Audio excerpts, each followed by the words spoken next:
Halo Sobat Radar, selamat datang kembali di episode 3 kali ini, Radar Jurnalistik. Ruang analisis, diskusi, dan aktualisasi realita. Bersama aku, Miza Suci Cahya. Senang banget karena di episode kali ini kita akan membahas topik yang sangat dekat dengan kehidupan sosial media saat ini, yaitu etika jurnalistik, antara viralitas versus integritas. Nah, di era digital sekarang, informasi bisa menyebar dengan sangat cepat. Banyak media dan konten berlomba-lomba untuk mengejar yang namanya viral. Tetapi di sisi lain tetap ada tanggung jawab untuk menjaga fakta dan etika dalam menyajikan dan menyampaikan informasi. Dan untuk membahas topik ini sudah hadir narasumber keren kita pada hari ini, yaitu dosen Muda Ilmu Komunikasi. Halo Mbak Vini, terima kasih sudah hadir di podcast Radar Jurnalistik kali ini. Oke, halo Miza, senang sekali juga Mbak bisa hadir di podcast Radar Jurnalistik hari ini.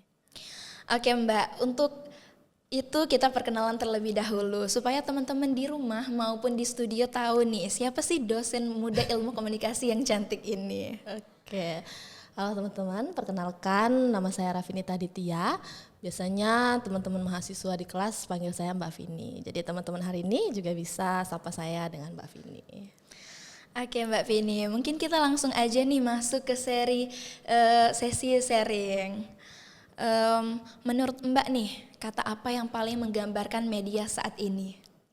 Apa ya kata yang paling menggambarkan media saat ini? Tentu saja beraneka ragam ya, karena kita melihat bahwasanya media saat ini itu sudah terisi oleh berbagai hal, mulai dari sesuatu yang sering kita bilang ini viral-viral aja, udah ada juga yang infonya bagus banget, ada yang infonya setengah-setengah gitu, jadi beraneka ragam banget untuk kita mengatakan media saat ini. Oke, berarti beraneka ragam banget ya Mbak untuk media saat ini. Nah, kalau kita bicara tentang tema hari ini itu kan Mbak etika jurnalistik antara viralitas versus integritas. Nah, sebenarnya apa sih Mbak yang dimaksud dengan dilema integritas dalam media saat ini Mbak? Dan mengapa penting untuk kita bahas di era media sosial sekarang? Oke. Kalau kita berbicara tentang bagaimana sih seorang jurnalis ya sekarang. Jurnalis itu selayaknya dia berpegang pada apa yang kemudian kita kenal dengan kode etik jurnalistik gitu ya. Ada 11 pasal, salah satunya pasal 1 ayat 1 mengatakan wartawan itu haruslah independen, menyajikan berita yang berimbang, akurat dan tidak beretikat buruk. Nah, dengan kode etik itu pada kenyataannya tidak semua berita maupun jurnalis itu menerapkannya, sehingga integritas itu kemudian dipertanyakan ketika kita dipaparkan oleh berita, ketika media menyajikan sesuatu, kita melihat, oh ini kayaknya sudah tidak sebegitunya diperhatikan, sehingga haruslah insan-insan jurnalis yang kemudian memiliki nurani yang lebih tergerak untuk kemudian memegang, oh sepertinya memang integritas itu sekarang yang harus dikedepankan. Oke, berarti kita harus patuh terhadap kode etik jurnalistik itu sendiri. Betul. Ya Mbak. Nah, boleh nih Mbak jelasin apa sih kaitannya etika jurnalistik di tengah perkembangan media digital saat ini? Oke, kalau kita bilang media digital gitu ya, ketika digitalisasi itu ada, maka yang paling terlihat adalah sebaran. Bagaimana kemudian suatu informasi menyebarnya itu cepat banget gitu ya, cepat banget sehingga terkadang ada yang dikenal dengan citizen journalism. Itu ketika orang-orang kemudian tidak lagi berbicara tentang integritasnya, tetapi yang penting viral dulu. Nah, dalam hal itulah kemungkinan harus ada pihak-pihak yang kemudian mempertegas, oh integritas itu adalah sesuatu yang perlu dalam jurnalistik. Oke. Nah Mbak, kita masuk nih ke segmen media dan budaya viral. Menurut pandangan dari Mbak nih, apakah media saat ini memang sedang berada di tekanan untuk mengejar yang namanya viral itu sendiri? Oke, media dan viralitas ya. Berbicara tentang viralitas tentu saja tidak tiba-tiba terbentuk ini viral nih, enggak. Kita berbicara tentang algoritma, kita berbicara tentang echo chamber, kita berbicara tentang filter bubble. bagaimana kemudian media sekarang memang menyajikan algoritma-algoritma yang kemudian bisa menyebar. Sehingga jurnalis saat ini yang barangkali sudah semakin canggih, sudah semakin pintar melihat, oh ternyata harus ada sesuatu yang dimanfaatkan untuk kemudian bisa membuat suatu berita menyebar lebih baik. Nah, disitulah kemudian viralitas berfungsi. Namun kenyataannya viralitas itu tidak selalu berkonotasi negatif.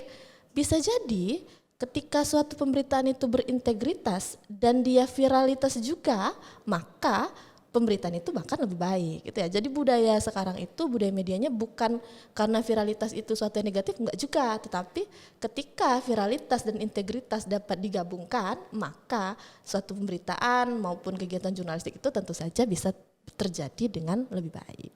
Oke, berarti viralitas ini tidak selalu tentang negatif ya Mbak, Iya. bisa ke positif juga. Betul. Nah, tadi kita membahas tentang algoritma nih Mbak. Seberapa besar sih pengaruh algoritma media sosial terhadap cara media menyajikan dan menyampaikan informasi? Seberapa besar? Kalau kita persentase dengan angka tentu nggak bisa ya. Tapi bisa dikatakan besar sekali karena kemudian ketika seseorang berkata, oh saya ini nggak terjebak algoritma, dia nggak bisa. Karena kemudian algoritma itu bukan kita yang menentukan tetapi sistem. Ketika kita sudah masuk ke media sosial, maka algoritma itu mengikuti loh. Kita seperti diikuti oleh algoritma dan algoritma juga mengikuti kita. Sehingga kedua itu adalah hal yang tidak bisa dipisahkan. Jadi kalau kita bilang seberapa besar pengaruhnya, besar banget gitu. Tapi tentu saja tidak bisa diangkakan. Oke, nah Mbak, apakah kualitas informasi sekarang itu mulai tergeser oleh kecepatan media dalam menyampaikan berita? Kualitas informasi tergeser antara kecepatan media menyampaikan berita dan media yang kemudian menyampaikan berita secara utuh. Kalau kita bilang tergeser, enggak juga, karena kemudian itu menjadi tantangan baru bagi jurnalis dan media untuk menyajikan berita yang cepat, tepat, akurat ya. Jadi kalau dibilang dia menggeser tentu tidak, tapi dia memberi tantangan baru. Oke, berarti ini tantangan baru untuk Iya, di dunia jurnalistik ya betul. Mbak. Nah, menurut Mbak nih, bagaimana cara media tetap menarik tanpa meninggalkan etika jurnalistik itu sendiri? Oke, bagaimana media tetap Menyajikan informasi yang menarik nih. Oke, bagaimana kemudian media itu tetap bisa menarik walaupun banyak banget yang viralitas. Tentu saja kunci utamanya adalah suatu media harus mampu menggunakan etika jurnalistiknya dengan baik. Ketika kode etik jurnalistik itu digunakan dengan tepat, digunakan dengan benar dan betul-betul, maka tentu saja media tentu akan jadi media yang baik. Menurut saya ketika suatu media dikatakan hanya mengejar viralitas saja atau ketika kita melihat seorang jurnalis atau berita mengejar viralitas, artinya dia tidak mengedepankan kode etik jurnalistiknya. Jadi menurut saya kode etik jurnalistik itu sudah benar adanya dan ketika dia dipedomani dengan baik, maka tentu saja media maupun kegiatan jurnalis itu sudah berjalan sesuai dengan integritasnya. Oke, nah Mbak, pertanyaan selanjutnya ini, di era sekarang kan semua orang bisa jadi penyebar informasi kan Mbak. Betul. Menurut Mbak nih, seberapa besar pengaruh serta dampaknya terhadap cara masyarakat menerima informasi saat ini? Kalau dibilang pengaruhnya besar banget, enggak juga. Tergantung siapa masyarakatnya. Karena ketika kita berbicara penyebaran itu kepada barangkali insan-insan akademik yang kemudian seperti mahasiswa jurnalistik yang kemudian mereka sudah memperoleh informasi tentang bagaimana sih konten hoax menyebar, bagaimana sih algoritma itu merusak informasi yang benar, itu tentu saja tidak berpengaruh, tetapi akan berpengaruh ketika dipaparkan kepada masyarakat yang barangkali belum memperoleh literasi tentang bagaimana sih viralitas itu bisa menghancurkan integritas yang sesungguhnya. Oke, berarti tergantung dengan masyarakat yang menerima Ya, informasi betul. tersebut ya Mbak. Nah, tadi menyinggung soal literasi digital Mbak. Seberapa penting literasi digital masyarakat bagi masyarakat saat ini? Dan dari sudut pandang Mbak nih, apakah masyarakat Indonesia sudah cukup kritis dalam menerima informasi? Oke, Seberapa penting literasi digital? Nah, pasti penting banget ya. Penting banget. Karena kita tidak bisa memunafikkan bahwasanya digitalisasi terjadi besar-besaran. Era sekarang bukan lagi era industri. Kita sudah masuk ke society 5.0 di mana media dan digitalisasi itu sesuatu yang benar-benar terjadi. Sehingga kalau kita bilang itu jelek banget, enggak juga.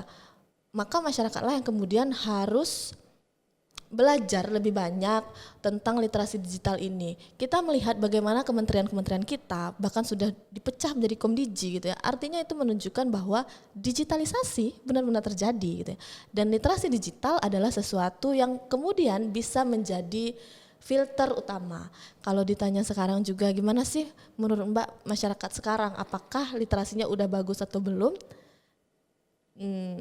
Bisa dibilang belum terlalu ya, karena menurut Mbak kita melihat bagaimana sih masyarakat awam khususnya seringkali merepost ataupun membagikan hal-hal yang barangkali dia juga tidak ketahui kebenarannya, sehingga tingkat literasi digitalnya masih bisa dikatakan dalam kategori yang rendah, sehingga masih diperlukan berbagai hal, berbagai formulasi, berbagai kegiatan positif yang kemudian mampu mengajak masyarakat, insan-insan akademik untuk kemudian lebih kritis. Nah, salah satunya tentu saja dengan podcast yang kita lakukan hari ini. Itu kan tentu saja bisa menambah wawasan orang-orang. Oh, ternyata media itu tidak bisa viralitas aja, dia harus integritas. Dan integritas itu bukan hanya dipegang oleh insan-insan jurnalisnya, tapi juga mereka yang terpapar dengan medianya. Ya.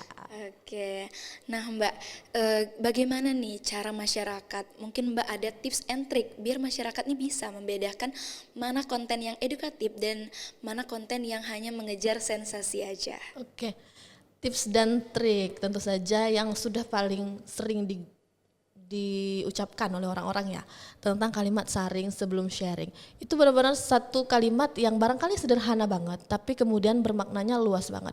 Bagaimana kemudian kita sebelum membagikan sesuatu enggak yang penting cepet nih masang story, yang penting cepet nih dikirim ke grup-grup, tapi kemudian kita harus lebih dulu membaca, memfilter gitu ya. Oh, ini sebetulnya udah sesuai atau belum, atau jangan-jangan ini harus kita stop sampai di sini gitu ya. Jadi kalau tips dan triknya tentu saja dengan satu kalimat sederhana sharing sebelum sharing itu seharusnya ketika orang-orang mampu menggunakan itu terlebih dahulu ketika bertindak itu sudah mampu memberikan dampak yang luar biasa. Oke, berarti sebelum merepost ataupun menyebarkan sesuatu itu harus cross check dulu terlebih dahulu kan Mbak? Saja. Nah, menurut Mbak nih, apakah integritas media masih bisa dipertahankan di era digital sekarang? Masih bisa, tentu saja masih bisa. Karena apa? Kode etik itu selalu ada dan yang menjaganya hanyalah insan-insan media dan pelaku-pelaku jurnalistik. Tentu saja suatu media bisa menjaga integritas itu apabila kemudian dia menjadikan itu sebagai pedoman.